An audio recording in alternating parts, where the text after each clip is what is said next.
and also Zhang Milama of Gabon.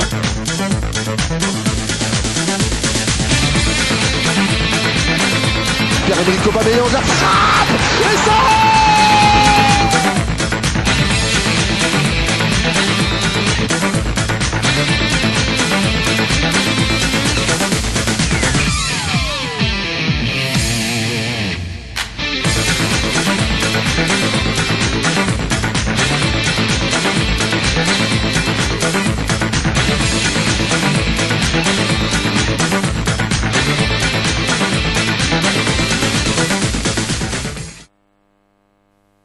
Bonsoir à tous et soyez les bienvenus dans cette émission dont je me fais l'honneur de vous présenter deux titres au menu de ce magazine de sport de ce soir. On va parler de la 16e édition du championnat national de tennis. Célestine Avomela et Uli Lebenje remportent cette épreuve. On va parler de handball dans ce magazine de sport avec le tirage au sort de la 23e édition de la Coupe d'Afrique des Nations de handball qui se tiendra à partir de janvier prochain, ici même à Libreville. Pour en parler, je suis avec Yasser Nicolandon de la rédaction sportive de TVS, juste à votre gauche de l'écran.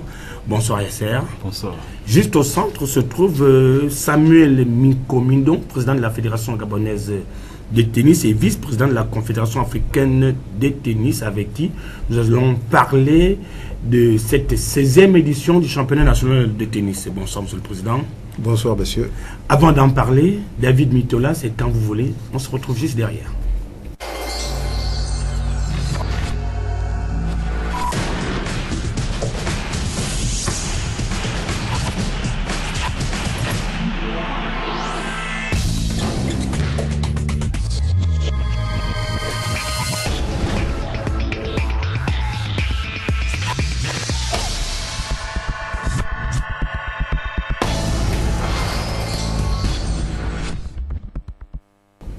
Vous l'annoncez en titre, donc Libreville vient de vibrer dans le compte de la 16e édition du championnat national de tennis. Deux sites étaient notamment retenus, les rubans verts de Libreville et le club Saouti, également de Libreville, président au sortir de cette 16e édition après 2 années notamment d'absence en matière de championnat national.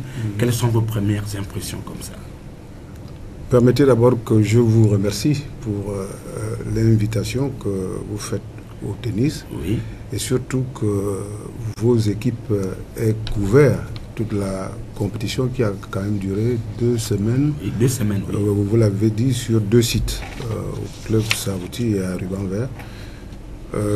Je dirais une impression de satisfaction parce que au niveau de la participation, nous avons enregistré près d'une centaine de joueurs qui sont venus de l'estuaire, du Haut-Lenteb et du Haut-Togoué. Et sur la centaine de joueurs, une note particulière pour les juniors, une 50aine de juniors. Vous savez que les juniors sont l'avenir.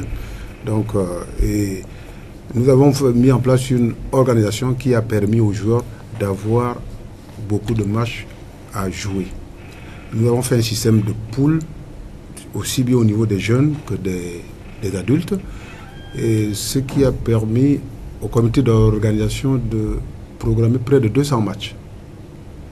Et je vous dirai peut-être au cours de l'émission pourquoi il est important que des joueurs qui aspirent à la compétition de haut niveau fassent beaucoup de matchs. Et puisque nous sommes dans l'émission, voilà, c'est l'occasion d'en parler, Monsieur le Président. Parce qu'au fait, les statistiques prouvent que la Confédération africaine est organisée en zones. Oui. Zone Afrique du Nord, zone Afrique de l'Est, zone Afrique de l'Ouest, zone Afrique centrale.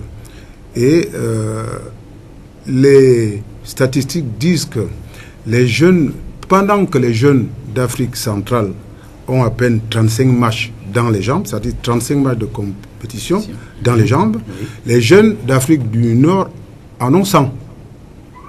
Vous voyez, ça vous donne une différence énorme de près de 65 matchs. Voilà. Ouais. Donc, ce qui prouve que lorsque ces jeunes se rencontrent en championnat d'Afrique, ben, ceux qui ont 100 matchs dans les jambes sont en meilleure condition physique. Oui. D'où nous avons mis en place un système qui fasse en sorte que nos joueurs, qu'ils soient jeunes ou moins jeunes, aient le plus grand nombre possible de matchs pour qu'ils puissent tenir, je dirais, la dragée haute à leurs homologues africains, notamment africains de la zone nord. Voilà. Monsieur le Président, vous avez enregistré 100 joueurs pour 200 matchs. Pourquoi seulement ces 2 sites-là? 2 sites, nous avons... Le ruban vert et le Saouti. La fédération a des partenariats avec tous les clubs. Mais vous avez des clubs qui ont des infrastructures, je dirais, plus performantes que d'autres. Le club Saouti, c'est un club qui a 8 coups, je dirais, de dimension internationale. Le club ruban vert aussi a 2 coups. Donc nous avons voulu offrir à nos joueurs, si vous voulez, un environnement de haut niveau. Parce que n'oublions pas qu'un des objectifs du championnat, c'est d'étalonner nos jeunes pour avoir un classement, pour qu'on puisse bâtir des équipes nationales, seniors, juniors, parce que nous le dirons tout à l'heure, dès janvier, la campagne africaine va commencer avec les championnats de jeunes et les championnats d'adultes. On a quand même constaté une absence remarquée de la province le Goué-Maritime, qui est un socle de la discipline sur le plan national, parce que lorsqu'on parle du tennis masculin, on voit la province de Goué-Maritime et l'estuaire. Oui, je vous l'accorde. Il faut aussi avouer que c'est vrai que les ligues ont, en ce moment, tout le monde a des difficultés en ce moment, des difficultés de fonctionnement. Donc, je peux dire que ce sont les moyens qui ont fait en sorte qu'on n'invite pas toutes les provinces. Mais, comme je l'ai dit, il y a eu l'estuaire, le Wellington, l'autre, Tongoué. Nous osons espérer que prochainement, nous aurons plus de moyens pour que tout le monde vienne. Mais, qu'à cela ne tienne, vous avez eu pendant 15 jours les meilleurs. Et chance, je dirais... Les meilleurs du moment. Les meilleurs du moment. Et surtout, cerise sur le gâteau, Célestine Avomela, qui est notre icône, était au Gabon en ce moment. Et vous-même, vous avez vu le niveau de tennis qu'elle a produit. Je crois que nous pouvons être... Face à la championne sortante. Face à la championne sortante. Bénédicte Sorel, qui est la meilleure au Gabon en ce moment. Oui. Donc ça fait je dirais, un bon match entre 2 championnes. Et nous avons vu que Célestine a un niveau appréciable. D'ailleurs, le score, je crois, 6-2, 6-1, prouve qu'il y a eu match, mais que quand même, Célestine était un peu un ton au-dessus. Monsieur le Président, oui. On a notamment remarqué la présence de certains athlètes qui évoluent déjà à l'étranger. Pourquoi ne pas avoir mis ceux-là qui sont au Gabon pour leur donner un peu plus de chance au détriment de ceux-là qui sont déjà à l'étranger, qui ont déjà la compétition comme les Célestine et Jeune Willy? Mais c'est justement, pour répondre à votre question, voilà pourquoi nous avons mis un système de poules. Dans les poules, chez les dames, il y avait 2 poules. Puisqu'on parle des dames, 2 poules de 4 joueuses. Donc, tous les joueurs jouent entre elles. Donc, ce qui fait que le joueur vienne de l'étranger, qu'il soit à Libreville, il a la possibilité dans sa poule de faire au moins 3 à 4 matchs. Donc, le temps de s'exprimer pour que, si jamais il est bon, obligatoirement, ils sortiront des poules, puisqu'on prend les meilleurs des poules. Donc, le fait que les joueuses locales affrontent les joueuses qui sont à l'étranger est plutôt une bonne affaire, parce que ça permet aux joueurs locaux de se frotter au niveau international. Donc, je pense que, et c'est pourquoi on a insisté, ce sont les coachs, d'ailleurs, même vous me donnez l'opportunité de féliciter le comité d'organisation, c'est-à-dire nos entraîneurs ont mis en place un système qui a fait en sorte que si vous êtes en forme, obligatoirement vous sortirez du lot, puisque dans la poule vous faites 3 ou 4 matchs. Même si vous perdez le premier match, vous pouvez voilà. Donc ce qui fait que ça a été plutôt un atout pour les joueurs locaux de rencontrer leurs frères qui viennent de l'étranger, qui ont... Pour essayer de rehausser leur niveau. Monsieur le Président, vous ne partez pas, vous restez le temps pour nous de parler de cette problématique au sein des fédérations sportives et d'autres associations sportives, bien évidemment. Sur le plan national, Mathias Osibadjo, en poste comme ministre des sports depuis le 21 août 2017, bien que ce dernier a pu donner des orientations sur le mode de fonctionnement de certaines associations sportives. Beaucoup semblent se conformer en mode des ordres comme moyen de fonctionnement. Donc, très peu tiennent leurs assemblées générales, mais ils continuent à diriger ces différentes entités. Je vous invite à suivre ce regard de la rédaction sportive du TVS concocté par Mosconi Ngonomba. Reportage. Arrivé le 21 août dernier, le nouveau ministre de Sport avait convoqué tous les présidents des fédérations, associations et ligues pour évoquer la question de bonne gouvernance de ces entités sportives.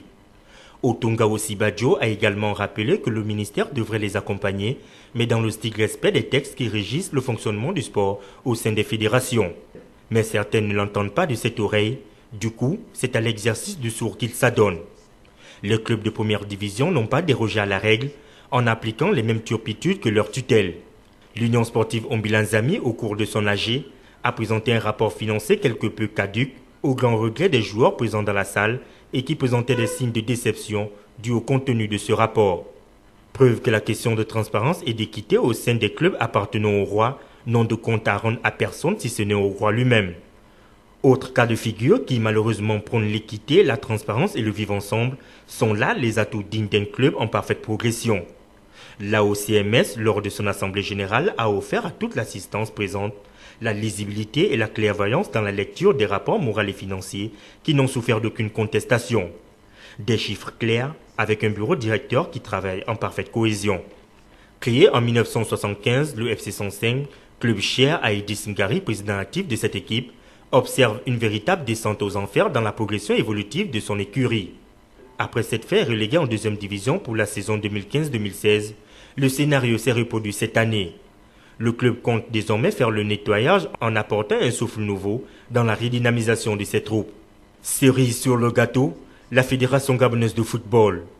Après avoir organisé son congrès il y a quelques jours, la satisfaction de certains congressistes était à son comble. Bilan moral et financier adopté par l'ensemble des membres, mais aucune certitude fiable dans l'adoption de ces rapports qui, visiblement, n'ont pas été présentés à la presse. Mais le congrès s'est achevé dans une ambiance qui promet une rencontre tendue au soir de l'Assemblée générale élective de la FEGAFOOT.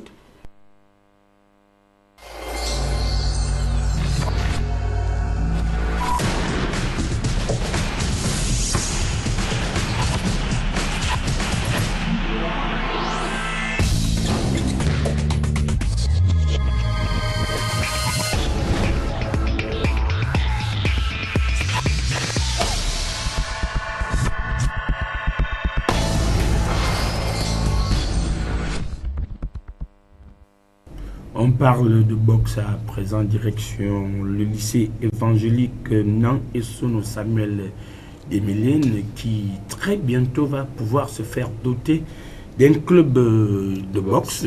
Ils ont reçu la visite de la Ligue provinciale de l'Estuaire. Yassir Nicolandon, vous qui avez accompagné cette délégation, de quoi était-il question? Vous savez, depuis l'arrivée du président fédéral à ce poste, le président au sein de cette fédération, il est notamment arrivé ici pour donner à la boxe gabonaise qui a déjà perdu ses lettres de noblesse et de nouvelles forces. Donc c'est à cela que la Ligue provinciale de l'Estuaire s'est dit de créer des clubs au sein des établissements scolaires. Scolaires, afin de redonner à cette discipline ses lettres de noblesse. On sait que ce sont les jeunes qui font le sport.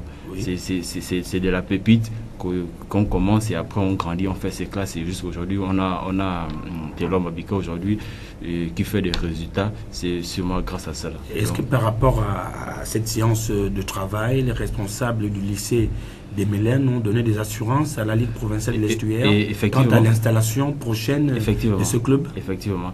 Et pour cette réunion, il était question de régler certains problèmes administratifs et si elle a d'où. Maintenant, d'ici 2 à 3 semaines, la Ligue provinciale de l'Estuaire ira encore dans cet établissement rencontrer les responsables afin de leur présenter la salle qui va abriter ce club. D'accord, donc on va tout de suite aller du côté du lycée évangélique Nan et Sono Samuel Desmélènes où la Ligue provinciale de l'Estuaire a eu une séance de travail avec les responsables de cette entité en vue d'ouvrir très prochainement un club au sein de cet établissement. Reportage à Yassir Nicolas, donc sur les images de Bertrand Koumili Kandoumba. La direction du lycée évangélique de Mélène et le bureau exécutif de la Ligue provinciale de boxe de l'Estuaire se sont retrouvés pour une séance de travail. Cette rencontre s'inscrit dans le cadre de l'ouverture d'un club de boxe au sein de cet établissement privé protestant. Ce premier tête-à-tête était essentiellement axé sur les questions administratives afin de mieux asseoir la structure. Mais rien que de la joie, ce n'est pas la première fois qu'ils sont venus nous voir aujourd'hui. Je pense qu'il y a de cela 2 à 3 semaines. C'est la 3e fois qu'ils sont avec nous. Dans un cadre d'un partenariat entre l'établissement et la FEGABOX. Je l'ai toujours dit ici, nous gérons des enfants. Donc nous gérons là des initiatives, nous gérons là, n'est-ce pas, des talents.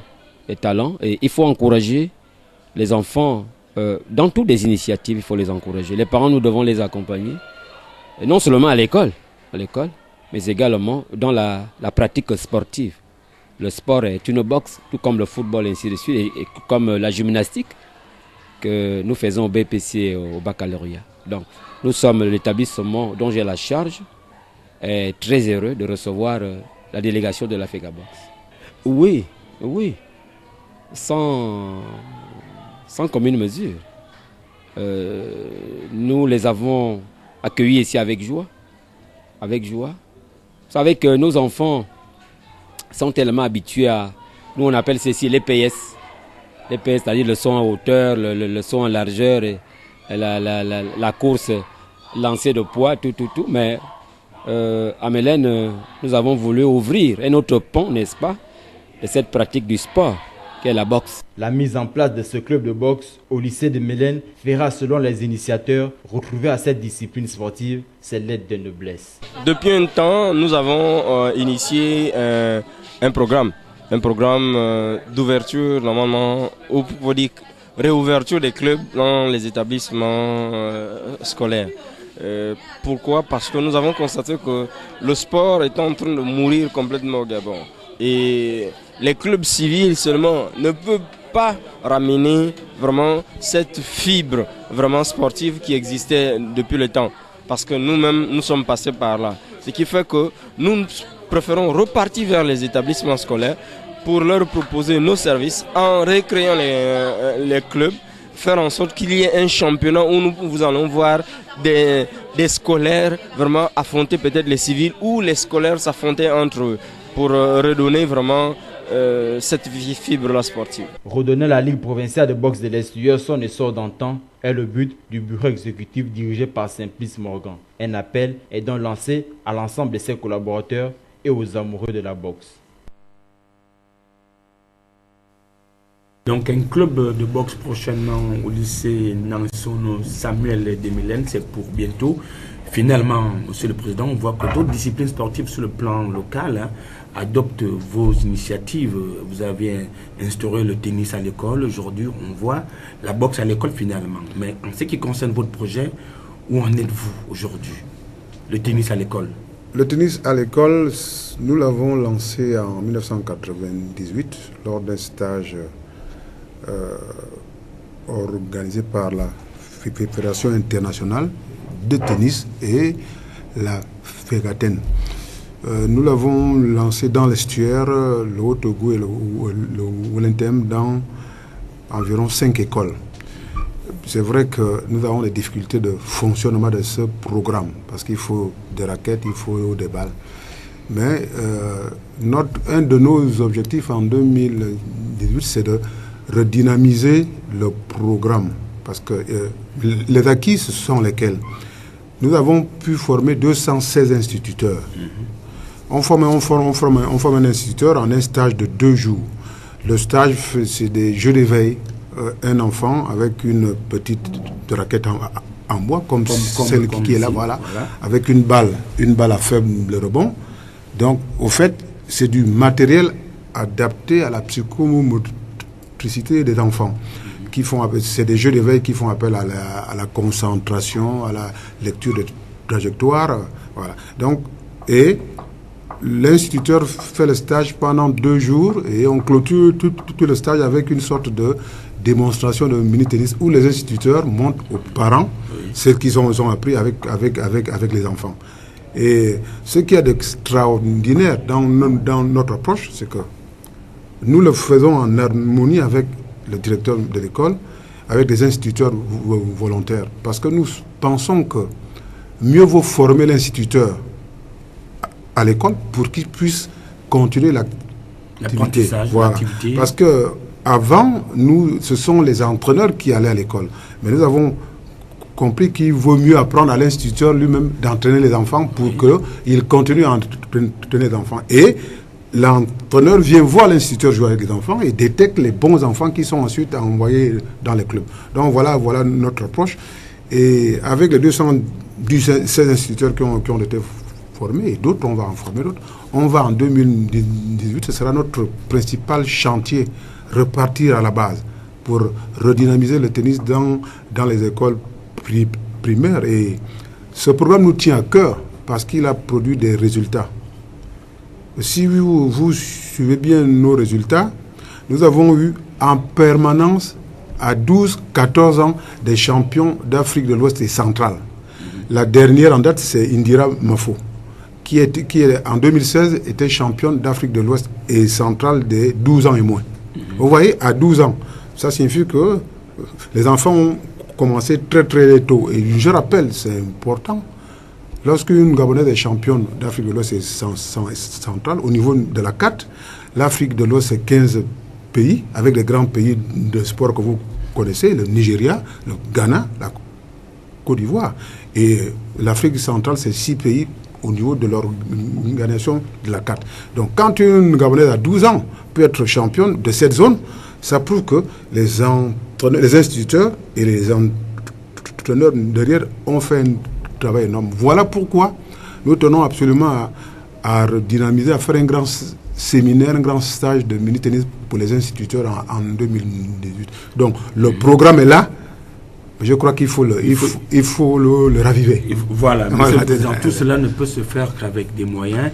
Aujourd'hui, on constate que la Fédération gabonaise de tennis n'a pratiquement pas de cours. Le club Saouti est un club privé, tout comme le Ruban Vert. Vous avez bénéficié il n'y a pas longtemps, sauf erreur de notre part, du site de Mindoubé, où il y a plusieurs cours de tennis. Où en êtes-vous aujourd'hui dans l'acquisition de ce site qui devrait permettre aux enfants de mieux pratiquer la discipline qu'est le tennis sur court? Vous me donnez l'opportunité de parler d'un dossier important pour nous, parce que je dirais dans un programme de développement, parce que j'ai oublié de vous rappeler que une des forces du tennis en 2017, c'est que nous avons un programme de développement. C'est-à-dire que nous savons ce que nous devons faire, nous savons d'où nous partons et quels sont nos objectifs. Effectivement, les infrastructures, c'est un pan important du programme de développement. Et nous avons eu, je dirais, l'opportunité de recevoir du ministère de la Jeunesse et des Sports la mise à la disposition du site de Mindoubé qui compte 8 cours. C'est énorme. Hein? C'est énorme, 8 cours, mais qui sont dans un état de vétusté avancé. Nous avons contacté des sponsors, nous avons fait des devis pour restaurer ce cours. J'avoue que nous n'avons pas encore pu démarrer les travaux parce que nous avons transmis le dossier au ministère des Sports. Je crois que au regard des difficultés financières que nous avons, nous sommes patients pour attendre que tôt ou tard, nous ayons des moyens pour restaurer ces cours. Mais que cela ne tienne, nous avons un entraîneur qui officie sur ce site parce qu'il y a un cours qui est quand même praticable.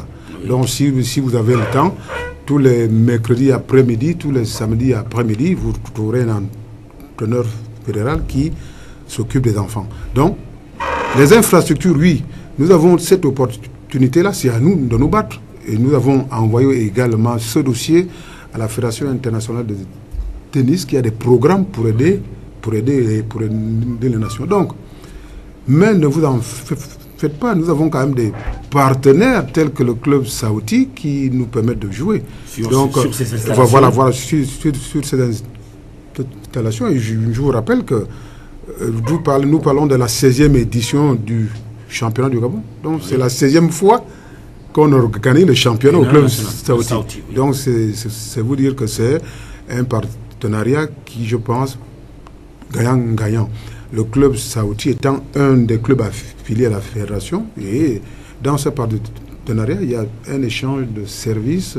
Lorsque nous avons des balles, des raquettes, nous équipons nos clubs pour qu'ils puissent entraîner les jeunes. Et donc nous avons aussi, la possibilité d'organiser des compétitions aussi bien locales qu'internationales. Oui, Monsieur le Président, Ouais. est-ce que ce n'est pas le partenariat avec le club saoudi qui vous fait en sorte que la fédération puisse dormir tranquille et ne pas penser à arranger les autres cours pour les bonnes compétitions?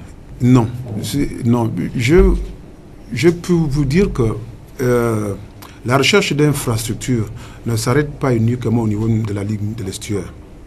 Nous avons dans la Ligue du Haut-Togo, la Ligue du Haut-Togo a un clubhouse où il y a 3 cours qui sont également dans un état, je dirais, plutôt délabré. Donc, et nous cherchons des financements pour équiper petit à petit nos ligues et nos clubs. Je rappelle aussi que, je dirais, construire un cours de tennis demande de l'expertise et des moyens. Donc nous sommes en train de chercher les moyens au niveau local, au niveau international. Voilà, j'en arrivais sur le plan international. Est-ce qu'il n'y a pas des textes qui prévoient ce genre de choses, ce genre d'accord, comme la FIFA comme fait la FIFA avec le football? Est-ce que l'ITF, je crois, c'est ça? Ouais, c'est ça. Est-ce qu'on ne peut pas construire des cours à Libreville? L'ITF peut nous aider. Le principe de l'ITF, c'est aide-toi et le ciel t'aidera. Donc, je crois que c'est d'abord à nous Gabon, de démontrer notre volonté de nous doter d'infrastructures.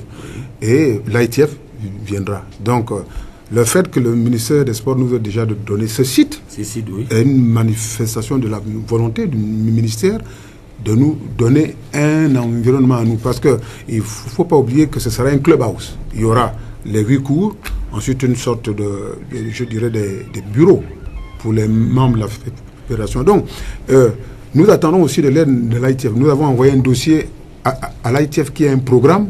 Je crois que Solidarité Olympique aussi a un programme d'aide aux fédérations. Donc, si vous voulez, nous avons envoyé des dossiers dans toutes les directions où nous pouvons avoir de l'aide. Est-ce que vous ne craignez pas que, à force de trop attendre, vous risquerez certainement de perdre ce site parce que la nature horreur du vide.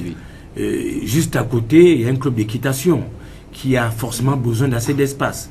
Et lorsqu'ils vont constater au fil du temps que cet espace est abandonné, est-ce qu'ils ne pourront pas étendre leur site finalement? Non, j'ai bien dit, si vous avez suivi, qu'il y a un entraîneur qui officie sur ce site. Oui. Il y a un cours qui est praticable sur les 8. Donc, nous sommes présents sur le site. Et puis, nous avons... Vous êtes présent sur un cours. Sur un cours, mais oui.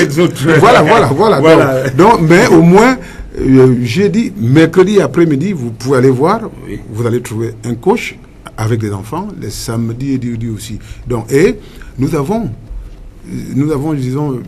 eu la chance, le ministère des Sports nous a envoyé une lettre mettant à la disposition de la Fédération gabonaise de tennis ce site. Donc je dirais que nous n'avons pas de crainte d'un empiètement quelconque, puisque nous avons la couverture de l'État.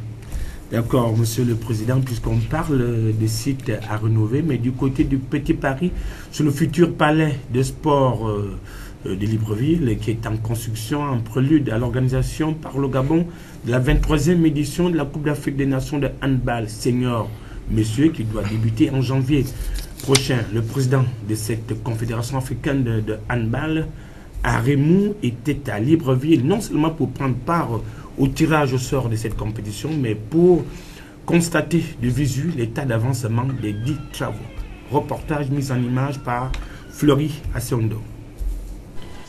Aremou Mansourou, président de la Confédération africaine de handball, et sa suite sont dans nos murs depuis plusieurs heures, reçus d'abord en audience par le ministre des Sports. Par la suite, les deux parties sont allées s'enquérir de l'état d'avancement des travaux du futur palais des sports de Libreville, lequel devrait abriter la rencontre de la 23e édition de la Coupe d'Afrique des Nations seniors hommes de handball. Le représentant de l'instance fêtière du handball continental, affirme son optimisme quant à l'engagement pris par les autorités gabonaises. Nous sommes à un niveau d'exécution très avancé qui rassure et je ferai le porte-parole auprès des fédérations membres que tout se passe bien ici à Libreville et que la compétition se déroulera dans de très bonnes conditions. Il s'agira d'organiser un suivi rigoureux. L'engagement est pris pour le 25 décembre où on va assister, n'est-ce pas, au match test pour s'assurer que tout est bien en place, leur donner le délai raisonnable pour les corrections utiles et les petits travaux de finition. Je crois que je repars d'ici très optimiste et je demanderai tout simplement à tous les acteurs potentiels d'accompagner ceux qui ont en charge ce travail. Jusqu'à présent, la partie gabonaise respecte son cahier de charge. Nous confirmons, nous tiendrons le délai. Vous savez autant que moi que le président de la République a coutume de dire qu'il dit ce qu'il fait et il fait ce qu'il dit. Il a dit qu'il va donner à la jeunesse africaine cette manifestation à date et la manifestation se tiendra à date. Le 25 décembre ici, vous assisterez au match test. En dehors de cette ultime étape, l'ensemble des délégations devront honorer de leur présence à l'école les rubans verts pour le tirage au sort de cette compétition.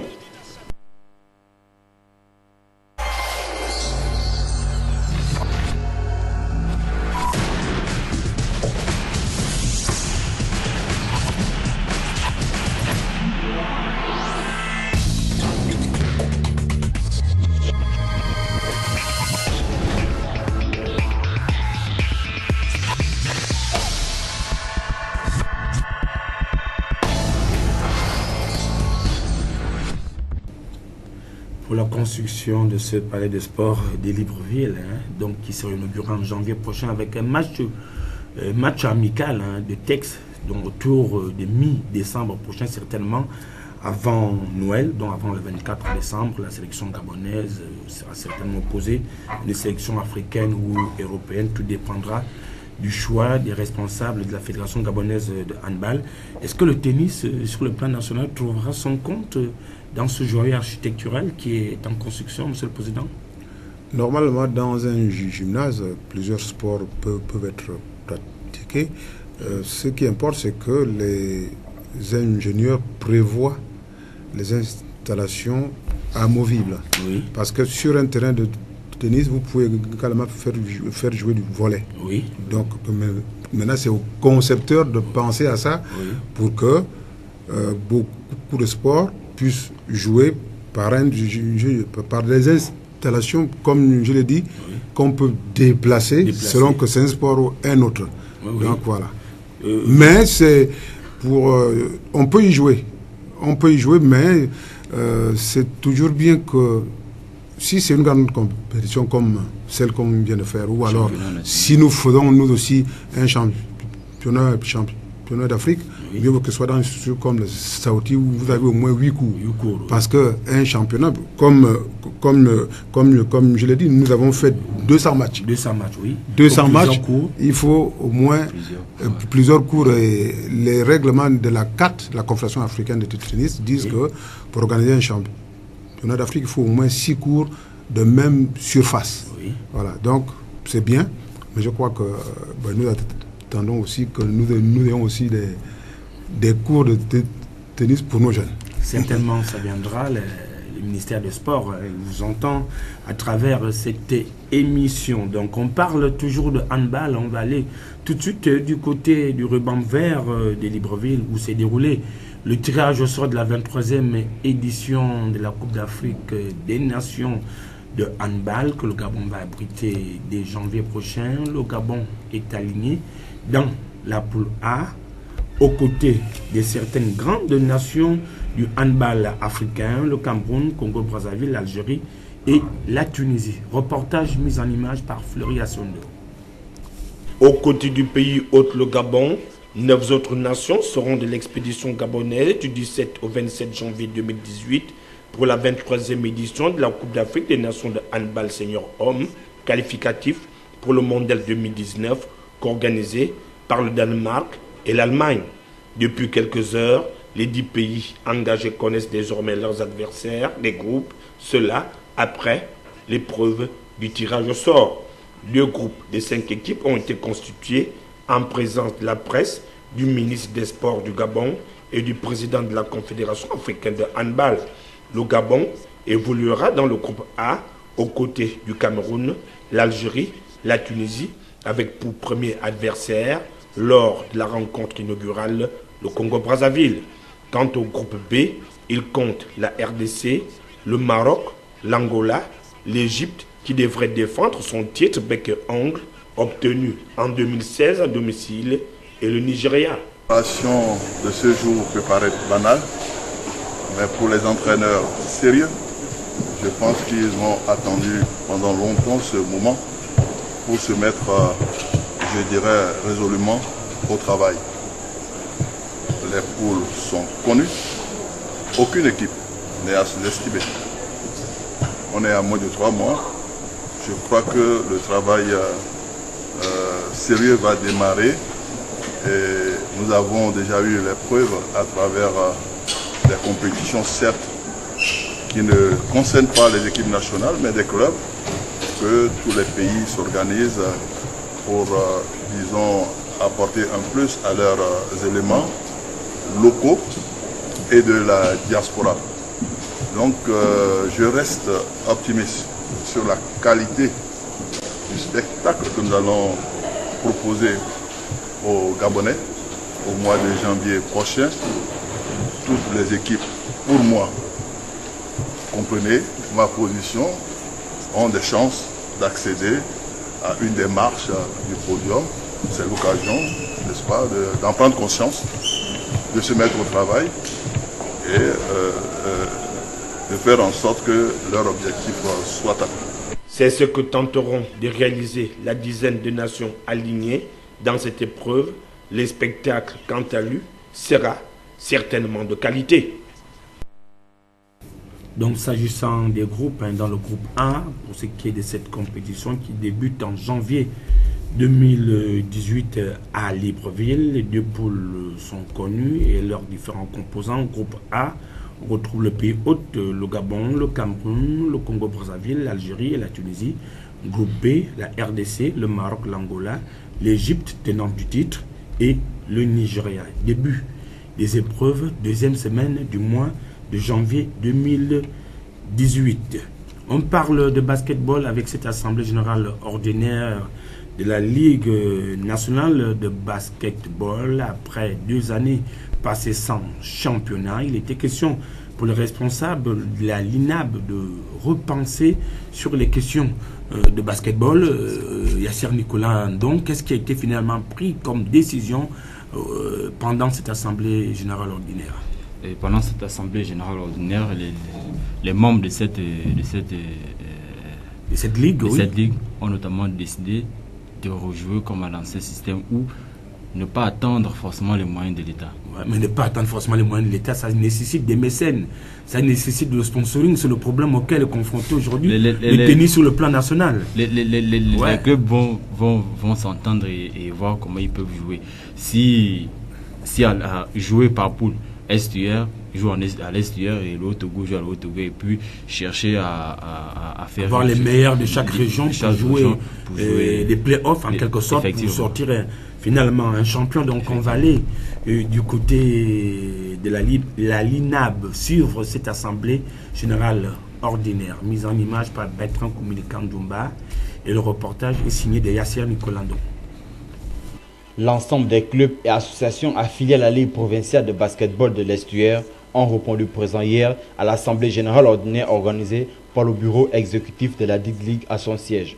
Au cours des travaux, plusieurs points ont été abordés avant l'entame de la messe, notamment la vérification du quorum, l'adoption de l'ordre du jour, j'en passe. Secondo, la question de la reprise du championnat provincial, le maintien des clubs en élite, puis la modification du bureau ont été soulevées. On a le plus grand nombre d'équipes se trouve à Libreville et à Port-Gentil. on a une équipe à Lambaréné, une équipe à Oyem et une équipe à Manga. En jouant en formule de poule, on peut faire jouer pendant 2 à 3 journées les équipes de Libreville et celles de Port-Gentil entre elles, en attendant justement que l'État fasse le geste qui sauve. Quant à l'organisation des championnats semi-professionnels masculins et de l'élite dame, la Ligue compte mettre en place une formule nécessaire afin de pallier aux anomalies dont elle fait face aujourd'hui, notamment la subvention de l'État qui tarde à venir. Par le passé, nous avons joué sans argent. Peut-être que nous avons pris de mauvaises habitudes et à nous de voir comment essayer de faire en sorte que ces habitudes-là puissent être derrière nous. Nous allons proposer à l'Assemblée une formule pour laquelle nous pourrons jouer. Seulement, ce sera à chacune des équipes de pouvoir trouver une bonne partie des fonds pour pouvoir jouer en élite et en semi-professionnel. En attendant, bien entendu, que les fonds qui doivent nous être donnés le soient. La vérité des choses, c'est qu'aujourd'hui, les choses ne sont plus comme avant. Avant, je suis le mieux placé pour vous dire qu'avant, on faisait les choses par amour et par conviction pour vouloir aller de l'avant. Aujourd'hui, quand on regarde, on met beaucoup de moyens en se disant clairement, s'il n'y a pas de moyens, je ne pourrais pas avancer, je ne pourrais pas faire autre chose. Moi, je dirais non. Je pense que pour nous, on a été des exemples pour les plus jeunes. On a œuvré là, dans cette discipline. Je pense que nous, le passage, c'est encourager et vouloir relancer ce dynamisme vis-à-vis des jeunes. Mais bon, après, vous savez, aujourd'hui, les petits frères, quand vous allez vers eux, ils vous disent clairement, grand frère, je rentre à la maison, qu'est-ce que je vais manger, qu'est-ce que je vais faire, j'ai plus le temps, c'est décourageant. Bon, après, que faire? Sinon, vouloir dire, jeune homme, c'est pas comme ça se passe. Il faut déjà avoir de l'amour pour cette discipline et vouloir aller relancer. Pourquoi pas relancer aussi les Jeux Oxus? C'était aussi un tremplin pour rebooster le basket. Il n'y a que ça, il n'y a pas de magie. Il faut aller à la pupille et puis ça va se faire. Au sortir de cette messe, le président et l'ensemble de ses collaborateurs entendent bien lancer des activités dans un futur proche, afin de permettre à l'ensemble des pratiquants et amoureux du basketball de renouer avec la discipline. Dur pour le sport à l'échelle nationale. Monsieur le Président, un ancien basketteur, Nolais, vient de dire quelque chose d'assez important. Pas assez de moyens pour pouvoir subvenir aux besoins des jeunes athlètes qui sont obligés souvent de laisser la discipline parce qu'ils n'arrivent pas finalement à joindre les deux bouts. Il n'y a pas de moyens, il n'y a pas d'argent. Oui, je dirais que c'est des difficultés que connaissent toutes les fédérations. Ah oui, c'est ça. C'est vrai que l'État donne sa part d'aide par les subventions, mais il nous faut, à nous, à la fédération, chercher des sponsors et l'environnement économique actuel n'est pas très favorable. Est-ce que pour vous, l'État ne doit pas repenser sa politique sportive sur le plan national telle qu'elle est pratiquée aujourd'hui, voir un peu ce qui s'est fait de mieux ailleurs et pouvoir le faire ici? Non, mais l'État fait sa part, l'État donne des subventions. Donc, mais de quelle façon? Oui, même si ces subventions viennent souvent tard, mais l'État fait sa part. Je crois que c'est vrai qu'on n'en a jamais assez.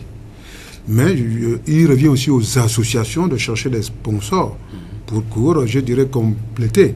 Donc, je dirais peut-être quelque chose qui va déranger certains. Moi, je pense que le premier moyen, ce sont les hommes.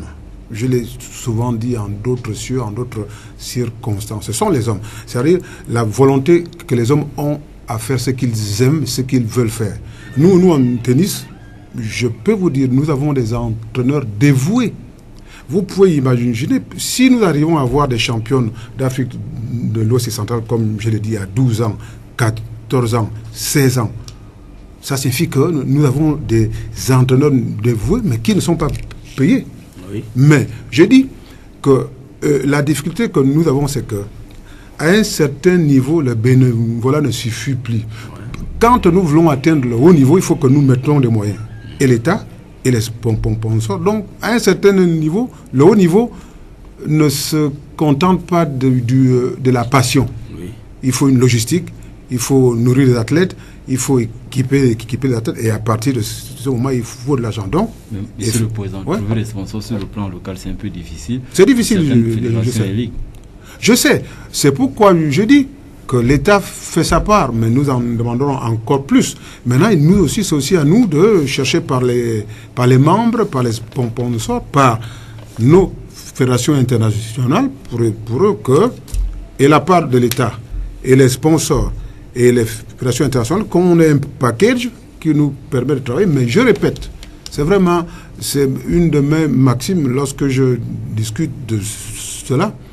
Vous pouvez avoir autant d'argent que vous voulez, mais si vous n'avez pas la volonté de bien faire ce que vous devez faire, l'argent ne servira à rien. Donc, je pense que le premier moyen, ce sont les hommes. Ce sont les hommes. Et d'ailleurs, je l'ai dit en d'autres lieux, lorsque il avait été demandé aux fédérations s'ils avaient besoin de DTN, d'entraîneurs internationaux étrangers, que nous n'avons pas besoin d'entraîneurs étrangers ou internationaux qui viendraient coûter excessivement cher à l'État. La compétence ici. Nous, au niveau du tennis, nous avons des compétences reconnues au niveau international. Là, c'est le coach qui vous parle, parce qu'en d'autres lieux, je suis level 1. Oui. Donc, je connais mes collègues. Et d'ailleurs, ce ne sont pas des mots. Je vous dis, lorsque nous arrivons à produire des champions d'Afrique de l'Ouest et centrale, et nous avons en ce moment Célestine qui est au niveau de l'ITF, c'est-à-dire de International Tennis Federation, elle est 256e joueuse mondiale. Elle a 17 ans, elle est donc classée chez les 18 ans et moins, 256e joueuse mondiale. Elle a appris à jouer au Gabon avec le coach Abesolo. Alors donc ça signifie que nous avons, tout ce qu'il nous faut, c'est que l'État augmente sa dotation et qu'au niveau local, nous avons, en tennis, la matière pour entraîner nos jeunes avant qu'ils n'aillent à l'international. Donc, je répète, c'est d'abord les hommes, la passion qu'ils ont, l'expertise qu'ils ont, et de faire et de bien faire ce qu'ils doivent faire. Est-ce que le manque de sérieux, vous allez m'excuser, de certains présidents de fédérations de nos dirigeants sportifs qui fait en sorte que vos instances internationales ne puissent pas venir en aide aux fédérations dont vous avez la charge? Non. Si vous m'avez bien suivi, j'ai bien dit que nous avons 3 sortes d'aides. L'État, les sponsors et les fédérations internationales. Pour ce qui est du tennis, nous avons l'aide de la fédération internationale. Je parle en général du sport national en général. Pour certaines fédérations, vous, au tennis, votre fédération internationale vient en aide. Oui. Et au hand, peut-être ce n'est pas la même chose. Et au volley, peut-être c'est pas la même chose. Est-ce qu'en général, c'est pas le manque de sérieux de certains présidents de fédérations responsables qui fait en sorte que le Gabon paye aujourd'hui le tribut de son mode de fonctionnement? Je ne pense pas. Vous êtes quand même un peu dur. Je crois il faut repartir à la base. La base, ce sont les statuts. Qu'est-ce que disent les statuts des fédérations nationales? Vous verrez. Qu'est-ce que disent les statuts de la fédération internationale? Vous verrez.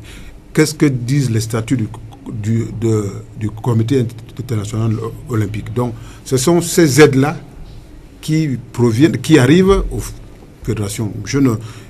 À ma connaissance, aucune fédération n'a... Je vais peut-être vous surprendre. Ouais. En matière de football, par exemple, il y a ce qu'on appelle le projet Goal. Ça voudrait dire qu'au niveau des fédérations sportives, en ce qui concerne le football, sur le plan national, nous devons bénéficier des mêmes projets que le Cameroun, que le Burkina Faso, que l'Égypte. Mais vous allez vous rendre compte qu'en matière de football ici, le projet Goal des Bikele, qui date plus d'une dizaine d'années, qui a déjà été financé par la FIFA, l'argent a pris d'autres destinations. Et quand vous allez au Cameroun, je crois qu'ils sont au projet Goal 3 ou 4. Et même au Sénégal. Même au Sénégal, même au Mali, nous ne sommes qu'au projet Goal 1. Nous n'avons même pas encore livré. Et le Sénégal aujourd'hui, on a du mal à terminer ce projet parce que des fonds ont pris d'autres destinations. Est-ce que cette mauvaise politique-là, cette mauvaise image du dirigeant gabonais ne fait pas de nous finalement des mauvais élèves? Non, je ne peux pas vous laisser dire cela. Je répète. Les bases de fonctionnement des associations, c'est les statuts. Que disent les statuts de chaque fédération? Donc je ne peux pas parler des autres sports. Oui. Donc, non, je ne peux pas parler des autres sports. Le sponsoring aussi est difficile pour... Oui, je ne peux pas parler des autres sports. Bon, pour ce qui est du tennis... Parlons du tennis. Je ne peux pas parler de... On n'est pas loin de discipline. Hein? Oui. Voilà. Alors, le tennis, pas plus tard que l'année dernière, nous avons reçu la visite d'un expert de la Fédération internationale de tennis. Nous avons souvent des visites périodiques pour faire le point des programmes, comment ça se passe. Donc, pour nous, ça prouve que si l'ITF envoie son expert, c'est que nous avons de bons rapports. Et l'ITF nous aide en matériel. Leur aide est essentiellement en matériel, en raquettes et balles. Donc, maintenant, ça, c'est du côté de l'ITF. Maintenant, c'est à nous de gérer ou bien le peu d'aide qu'on nous envoie. Donc, que ce soit au niveau international qu'au niveau local. Donc, mais moi je dis, je ne peux parler que de mon sport. En tout cas, pour nous, nous n'avons pas de... Le tennis par contre, au niveau local, si, nous en avons. La preuve, c'est que... Son assurance. Il y a eu un temps où les assurances nous ont aidés. Nous avons aussi... Beaucoup de sponsors d'ailleurs. Nous avons au niveau international le sponsor Technifibre. Donc, non. Je répète. Il faut se caler à ce que disent les statuts et règlements de chaque association pour voir ce qui peut être fait, ce qui ne doit pas être fait. Mais en matière d'associations sportives, pratiquement toutes sont calquées sur la base de celles qui existent déjà. Oui, et puis, voilà. Mais vous verrez bien, vous avez parlé de football, mais la FIFA, c'est une des fédérations internationales les plus riches. Oui. Donc, les projets ne peuvent pas être les mêmes. Mais vous pouvez être riche et ne pas pouvoir gérer le peu qu'on vous donne. Mais vous pouvez être moins riche et savoir gérer et vivre décemment. C'est pourquoi, permettez que je termine, je dirais c'est une digression. Oui. Parce que moi, je suis venu pour parler de tennis. Voilà. En disant que je répète ce que j'ai dit. Le plus grand moyen, le premier moyen, ce sont les hommes. Voilà, monsieur le président. Voilà. Là, je suis content de vous. Donc, on va tous aller du côté du club Saouti pour permettre à nos téléspectateurs qui nous regardent présentement de suivre les quarts de finale du championnat national de tennis. Donc, le club Saouti et les rubans verts ont vibré durant 2 semaines pour cette compétition. Reportage. Les premières oppositions liées au quart de finale de la 16e édition du championnat national de tennis se sont tenues sur le cours du club Saouti de Libreville.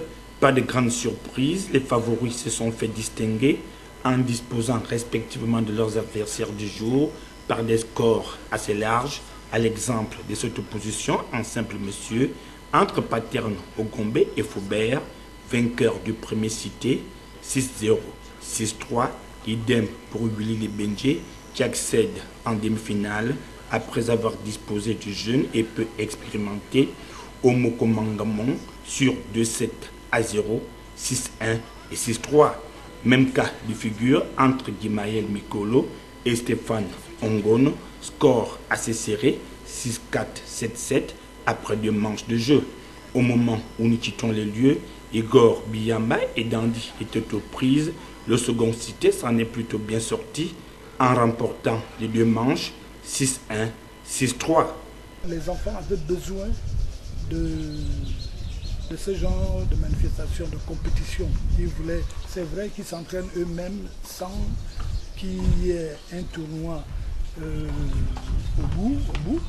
Dès qu'ils ont appris qu'il y avait tournoi, ils sont venus nombreux, comme je vous le disais tantôt. Là, nous sommes en train de jouer les quarts de finale. Les demi-finales se jouent jeudi. La 3e, la 4e place se joueront vendredi. Samedi, c'est les finales. Finale Saint-Monsieur et finale Dame. Donc j'invite le public à venir nombreux. Ce tournoi devrait connaître un vainqueur dans chacune des catégories. Et résultat, samedi prochain au club Saouti. Dans ce magazine, vous ne pourrez pas suivre les matchs des demi-finales pour des questions techniques. On va tout de suite aborder les finales de cette épreuve, monsieur le président. Les plus attendus ont finalement tous mérité, quasiment. Célestine Avomela a gagné chez les dames. Le jeune Willy Lebenje, qui gagne d'ailleurs sa première victoire en championnat national, a remporté chez les hommes. Finalement, où sont les anciens? On ne les voit plus, les anciens. C'est une nouvelle classe de jeunes tennisman qu'on aperçoit, qu'on voit sur le terrain. Il n'y a pratiquement plus d'anciens, monsieur le président. Mais ça dépend de la catégorie, parce qu'il y a quand même des anciens. Simple monsieur. Voilà, simple monsieur, ce simple sont. dame. Voilà, simple monsieur, c'est par catégorie. Là, c'était la catégorie des jeunes, c'est-à-dire ceux qui ont entre 18 ans et moins de 30 ans, parce qu'il y a quand même des anciens qui ont joué aussi, des vétérans.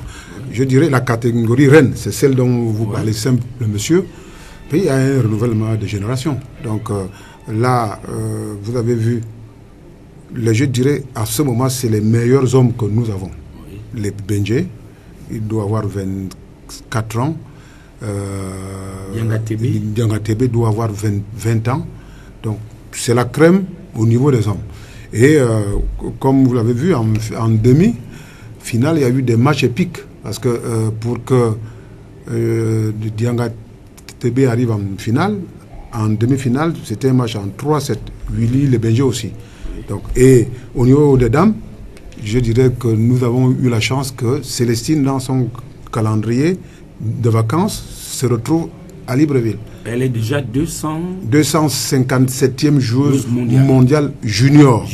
Et le projet que nous avons avec l'ITF, d'ailleurs même elle n'est pas la seule, parce que nous avons aussi une autre jeune fille, une pépite, qui est du côté de Barcelone, Mademoiselle Nyonda.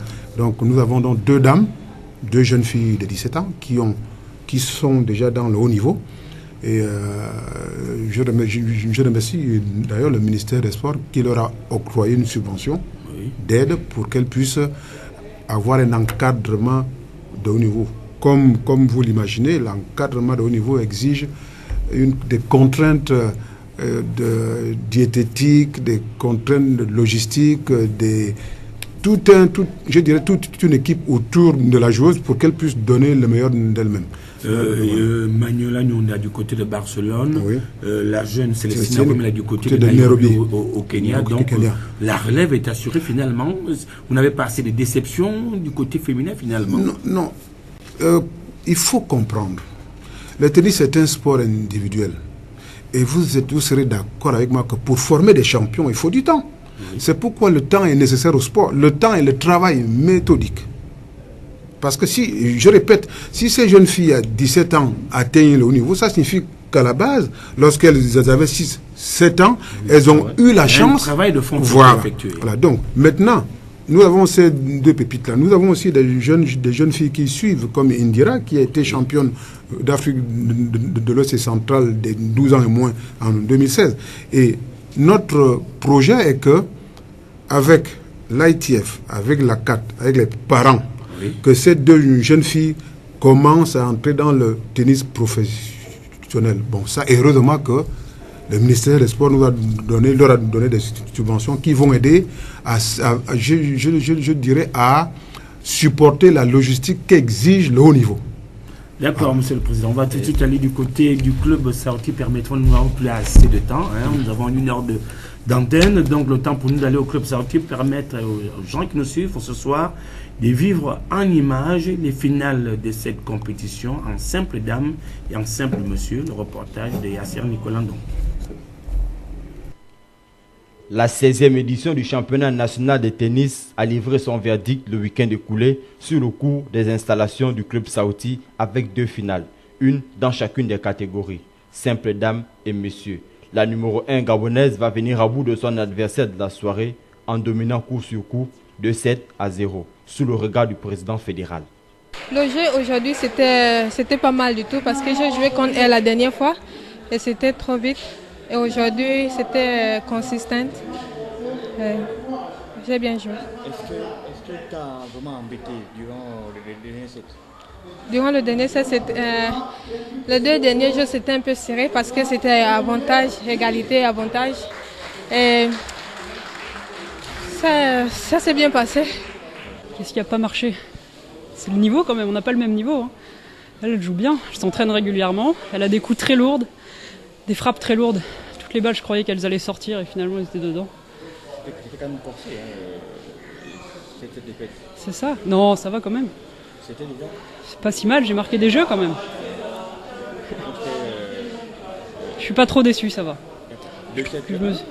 La seconde position a vu Willy Lebenje prendre le dessus sur Ogombe chez les simples messieurs.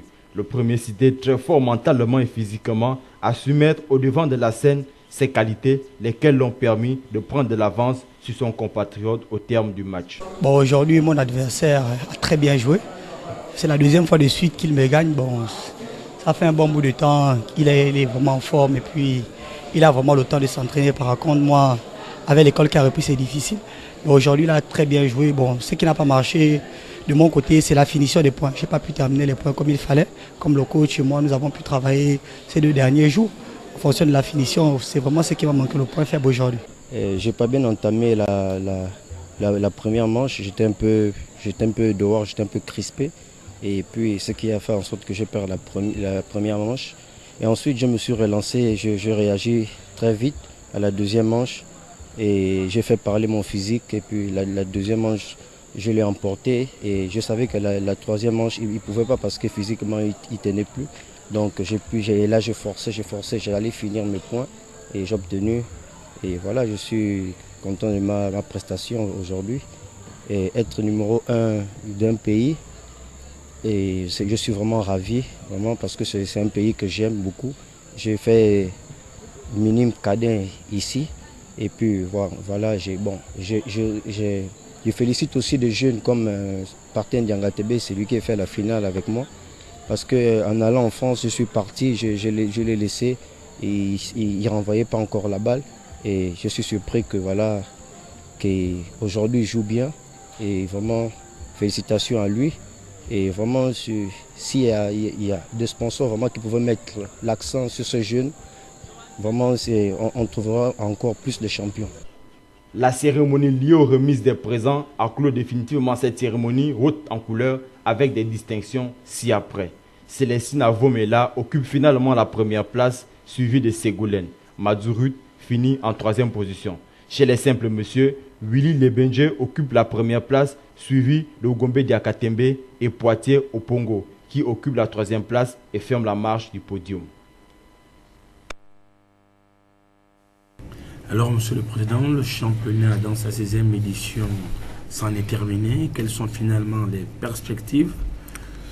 Les perspectives au niveau local, nous avons très bientôt le tournoi du comité olympique en faveur des juniors. Il y a également les tournois des clubs, le Saouti, le Méridien.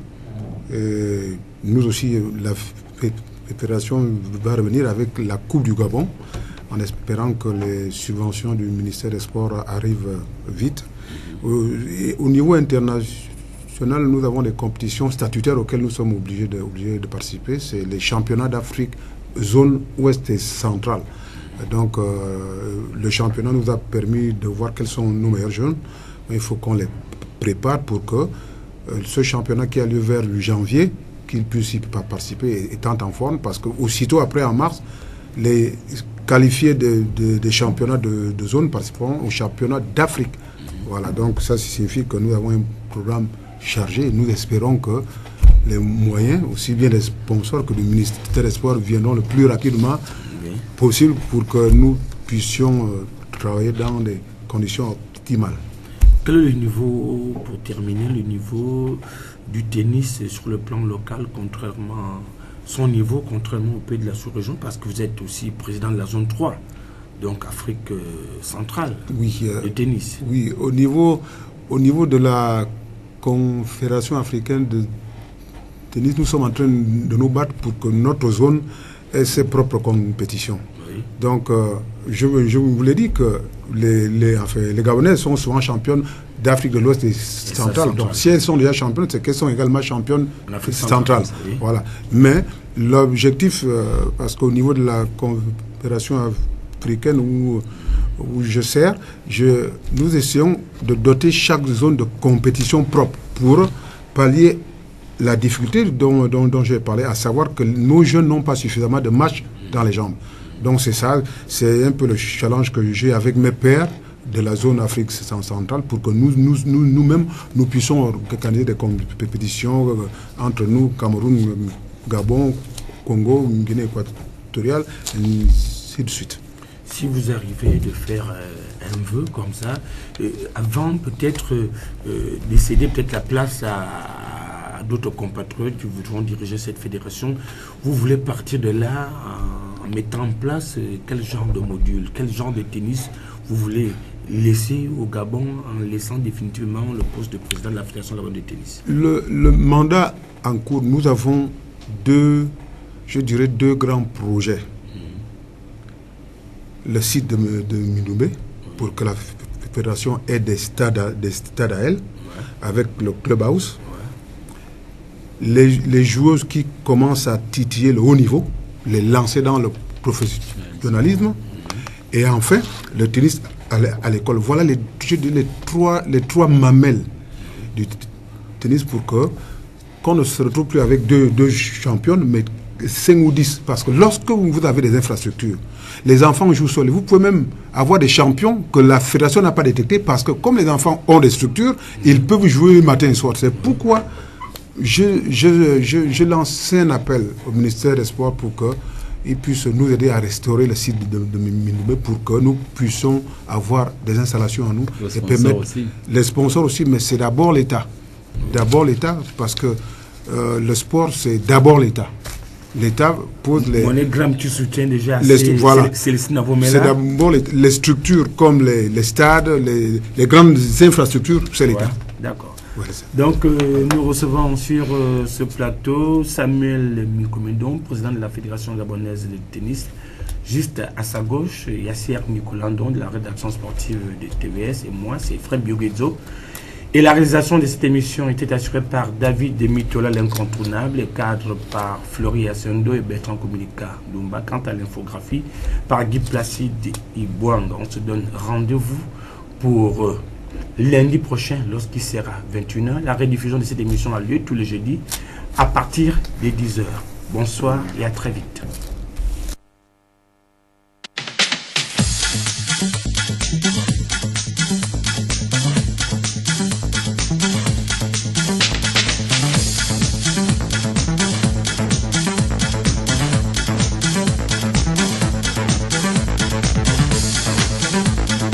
And also Zhang Milama of Gabon.